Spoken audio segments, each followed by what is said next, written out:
Hi there, thanks for watching again. I'm back now with another pickup video which interrupts my current run of unplayed Spectrum game videos which I've started doing, but I thought I'd upload this one because it had a lot of interesting games in it, not particularly valuable, which is why I managed to win the auction for less than a fiver off eBay. So I got like something like 20 Speccy games for under a fiver, which can't be sniffed at, and the postage wasn't much either. So I thought I'd just show you what I've got. A lot of budget re-releases, but a few more interesting games which we'll save towards the end. So here we go. It was shipped in a nice box. I'll get some of the uninteresting ones out of the way first, which is Treasure Island by Mr. Micro, which was given away with the Sinclair Plus 2. I can't remember which model, it might have been both of them, but basically there's millions of copies of that in existence. As is, where is it? This game, which was given away with the Spectrum, I think I've got mine with the Spectrum Plus Survival by Scion, I think it was. But this was basically the way that you try and convince your parents that the Spectrum was for educational purposes. It wasn't actually a bad program. It was entertaining enough for a short while, but the laws of eBay state that any Spectrum bundle must have a copy of this, Scrabble, or make a chip in it. So I got Survival this time. Next up we have this game. It looks like it's got Hyperload written all over it, but it's actually Pyjamarama by Microgen, so I'm not quite sure whether that's the original cassette or whether that's something that came in a different cassette. But yeah, Pyjamarama by Microgen. Apparently a Hyperloader. First of the Bug Bite re-releases, and we've got Pi R Squared, which looks like some sort of puzzle game. Never played that, so I'd be quite interested to see what that's like. Grange Hill, the computer game, which, as the name suggests, is the computer game version of the popular TV series. I remember this getting reviewed back in the day and not getting particularly good reviews, especially in Crash, and a lot of people have said it's a bit shite, to be honest. Doesn't look too bad from the screenshots, to be honest. They look like Speccy screenshots for sure, and this is the Bug Bite re-release again, so I might give that a go. To be honest, they just needed to remake School Days, didn't they? Power Pyramids by Bug Bite Premier, which I assume means they charge more for the pleasure. Looks like some sort of ball game. There were a lot of these around in the late 80s. And according to the blurb on the back, it's 128 screens of mind-bendingly convoluted landscape. So if that doesn't sell Power Pyramids to you, I don't know what will. So on we go.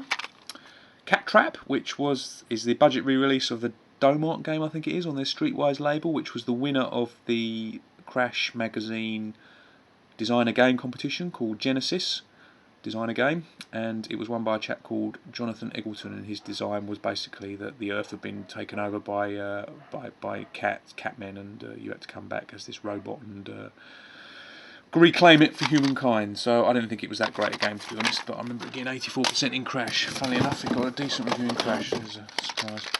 Yabba Dabba Doo, which is, as you can see, a version of Flintstones. I did play this back in the day, the Quicksilver version. It's actually not a bad game, but I don't think I'll be bothering playing that again. And then we're on to some of the more interesting games.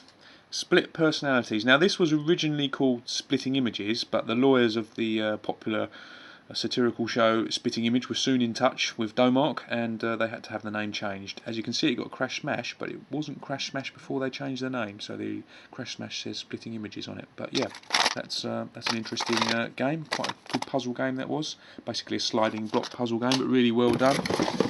Right, on to some of the more games that I bought this for. First up, we've got Ghosts and Goblins by Elite, which was one of the first of their amazing arcade conversions that they did in the mid-80s, such as Paperboy, Space Harrier, 1942, and Commando. They did a load of these great, and Bomb Jack, of course, great arcade conversions, which had them dominating the top of the charts for quite a long time. And Ghosts and Goblins was an excellent one from Keith Burkill, I think was the name of the coder. Next we have 4 Crash Smashes. Now I think I've already got this, but it came with it, so why not? And as the name suggests, all 4 of these games were Crash Smashes in Crash Magazine, so as you might expect, quite a solid selection here. Night Gunner's probably the weakest, although I enjoyed it a lot, and then you've got Spy Hunter, Dunderak and Alienate down here. What's quite interesting about this is that this was published by Gremlin Graphics, and none of these games are actually Gremlin Graphics games. That was Digital Integration, that was US Gold, Dunderak was Gargle, and Alienate was Ultimate, of course. But this was before compilations had really become popular, and the companies had realised they could basically just re-release all their games on these compilations and make another shitload of money out of them. So Gremlin Graphics caught on to that early and released 4 Crash Smashes in conjunction with Crash, and they also did Gremlin Graphics Star Games. And actually one of these games is one of theirs, Way of the Tiger, excellent game. Barry McGuigan's World Championship Boxing, Rescue on Fractalus and Beachhead 2 completes that set. And finally we have Terra Cresta by Imagine, coded by dear old Jonathan Joffa Smith. Not his greatest game, I think even he would have admitted that, but nevertheless still a good shoot 'em up.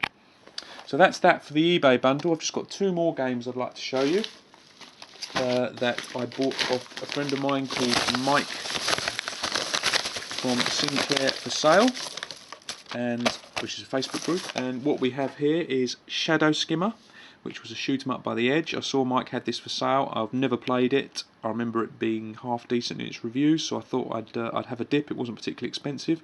I don't know if this is its original box or not, but it's got a Boots sticker for $7.95, is that, or $7.55? $7.95. So yeah, that was back in the day when good old Boots was selling computer games. So Shadow Skimmer, let's have a look at it there.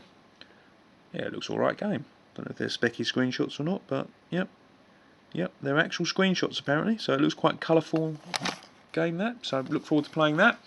And finally we have Where Time Stood Still, which looks like it's come from John Menzies and also cost $7.95. And this was one of the very few Spectrum 128K only games, and it's a very decent game as well. It's an isometric game. I wasn't a huge fan of these, but I did like this one, and there's some actual specky screenshots there on the back for you as well, with some John Menzies codes. I don't know if this is the original box that Mike sent me, but it's quite interesting to see those things on it. And a top piece of Bob Wakelin artwork here. Really big fan of Bob's work. And if you look at this bit here, yes, lovely pair of boobs by Bob there. Yes, he certainly knew how to draw them, that's for sure. So anyway, thanks for watching. This is my latest pickup video, and I hope to post another video soon. Cheers.